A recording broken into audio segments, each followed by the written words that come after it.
two. And first I have to explain that some changes in the Russian edition were made without my knowledge and permission. Like they changed conquest of Crimea to something like joining or whatever. And these things that were made without my permission, I'm working on correcting. But some changes were made with my knowledge and permission. The reason for that is, well, as you all know, Russia is not a democracy. They don't respect the freedom of expression there. And in my new book, there is a lot of criticism of the Russian regime.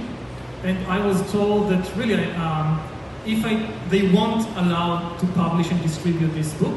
And if I try, it could jeopardize my publishers and distributors. So I had this really dilemma, two options: to agree to change some things and be able to publish and reach the Russian audience, or not to change anything and not to publish the book at all. And I respect the people who say that in this situation, it's best not to publish at all.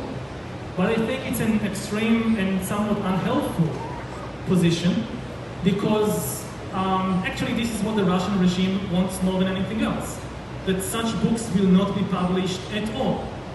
Especially because the book, the book is really not about Ukraine or Russia or Crimea. It's mostly about these issues of climate change and AI and the threat of digital dictatorships and so forth. And it's very important to have the Russian people in this conversation. It's a global conversation. If you exclude people who live in undemocratic societies from the conversation, it won't be global. So I agreed to make some compromises in order to reach the Russian audience. Now, my rule is, I don't agree to anything. My rule is that I'm not willing to write any lies. I'm not willing to add any praise to the regime. And I'm not willing to change my key ideas. But sometimes I'm willing to change the examples that I use to explain the ideas, because you can explain the same idea with different examples. And even after the changes in the book, which amount to less than 1% of the book is still very critical of the Russian regime and of its ideology.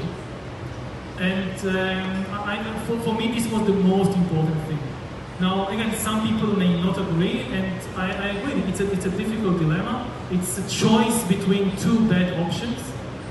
And part of what I'm doing now in Ukraine is talk with people about it, people who know the situation much better than me, and to get a better understanding and perhaps change my decision. It's not...